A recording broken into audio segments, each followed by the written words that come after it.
Assalamualaikum warahmatullahi wabarakatuh. Kami dari kelompok 7 akan mempresentasikan isi dari PPT kami yang berjudul Akuntansi Dana Peserta. Baiklah, di sini saya selaku pemateri pertama yaitu Tessa Anggraini akan mempresentasikan tentang transaksi dana peserta, pengukuran dan pengakuan, dan transaksi tabaru. Transaksi dana peserta adalah seluruh transaksi yang terkait dengan dana kontribusi yang telah dibayarkan oleh peserta dan dianggap sebagai transaksi dana peserta dalam satu periode. Dalam transaksi normal, berikut transaksi-transaksi yang dikategorikan sebagai dana peserta. Yang pertama yaitu kontribusi, yang kedua tabaru, yang ketiga investasi, yang keempat fee atau ujrah yang dibayarkan, yang kelima kontribusi reasuransi, yang keenam fee atau ujrah reasuransi yang diterima, yang ketujuh surplus reasuransi, yang kedelapan klaim, yang kesembilan klaim reasuransi, yang kesepuluh penyisian teknis, yang kesebelas bagi hasil dana peserta, yang ke-12 surplus atau defisit dana peserta, yang ke-13 cadangan ekuitas dana peserta, dan yang terakhir yaitu yang ke-14 adalah distribusi surplus underwriting. Kedua yaitu pengakuan dan pengukuran.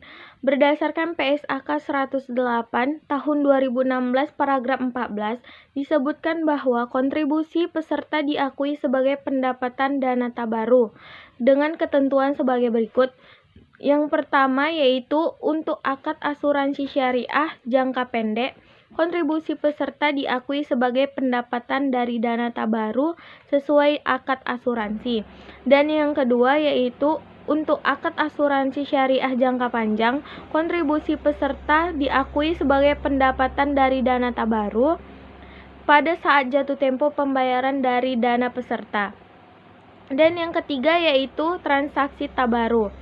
Dana tabaru adalah komponen utama kontribusi yang mencerminkan karakter transaksi antara syarah.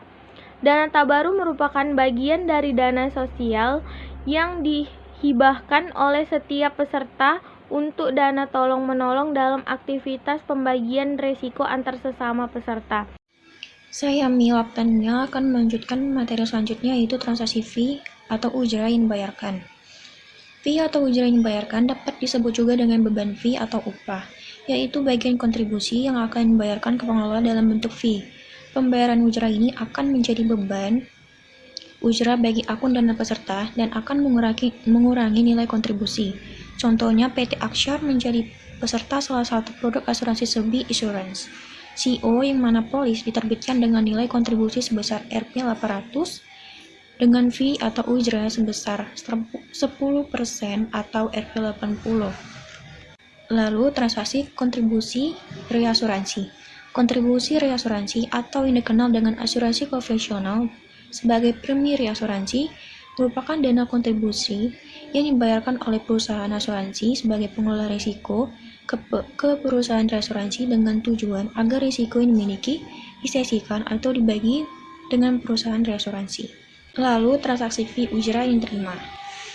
Fee atau ujrah reasuransi yang diterima dapat disebut juga dengan pendapatan ujrah reasuransi. Sebelumnya telah dibahas fee atau ujrah yang dibayarkan atau beban fee ujrah yang menjadi salah satu komponen dari kontribusi yang dibayarkan peserta. Beban fee atau ujrah ini diberikan ke pengelola sebagai fee atas upaya mengelola 100% risiko kumpulan dana nasabah. Lalu transaksi surplus reasuransi. Surplus reasuransi adalah surplus operasional yang diterima oleh perusahaan asuransi syariah dan perusahaan reasuransi syariah. Pemberi surplus ini tergantung dari kebijakan perusahaan reasuransi syariah. Surplus yang diterima ini akan diakui sebagai pendapatan di akun dana peserta dan disajikan pada laporan surplus defisit dana tabaru. Contohnya Sebi Insurance, CO menerima surplus reasuransi dan PT Rindu Syariah sebesar Rp30 di akhir tahun. Transaksi klaim. Klaim adalah pertanggungan yang diberikan ke peserta atau nasabah atas kerugian yang di dalamnya pembayaran klaim yang dilakukan oleh pengelolaan berdasarkan klausul yang disepakati dalam hasil penyelidikan yang dilakukan atas kerugian tersebut. Contohnya, terdapat aktivitas pembayaran klaim dan klaim yang diajukan itu karena kasus kecelakaan yang menimpanya. Sesuai dengan persetujuan yang tercantum di dalam perusahaan, maka perusahaan asuransi akan menanggung sebesar 80% beserta biaya kendaraan di bengkel. Transaksi klaim reasuransi. Klaim reasuransi adalah klaim yang diterima oleh pengelola dari perusahaan reasuransi yang telah melakukan kerjasama reasuransi. Contohnya, berdasarkan klaim yang diajukan Raihan, perusahaan asuransi mengajukan klaim reasuransi kepada PT Tegure Syariah atas pengajuan klaim ini. Perusahaan akan menerima klaim reasuransi sebesar Rp30. Transaksi penyelisihan teknis. Dalam asuransi syariah, berikut penyelisihan teknis dalam asuransi syariah berdasarkan PSAK 108 tahun 2016 dan PAS nomor 15 adalah A. Kontribusi yang belum menjadi hak, B. Klaim yang masih dalam proses, C. Klaim yang terjadi tetapi belum dilaporkan. Baik, selanjutnya ialah transaksi hasil investasi dan bagi hasil dana peserta. Hasil investasi adalah hasil yang diperoleh dari dana peserta berupa dana tabaruk dan tabungan yang dikelola oleh perusahaan asuransi sebagai pengelola. Kemudian selanjutnya ialah transaksi surplus atau defisit dana peserta. Surplus atau defisit dana peserta dapat disebut juga sebagai surplus atau defisit underwriting. Surplus atau defisit diperoleh dari dana tabaruk di periode berjalan dikurangi dengan beban asuransi tersebut. Kemudian ialah transaksi cadangan ekuitas dana peserta atau reserves. Menurut PSAK 108 tahun 2016, istilah cadangan ini disebut sebagai cadangan dana tabaruk. Cadangan ini merupakan dana yang dialokasikan dari surplus underwriting yang diperoleh di periode berjalan tersebut. Ada 3 metode yang dapat digunakan oleh pengelola untuk mengalokasikan surplus underwriting yang diperoleh. Yang pertama ialah seluruh surplus underwriting tersebut sebagai penambah saldo tabaruk.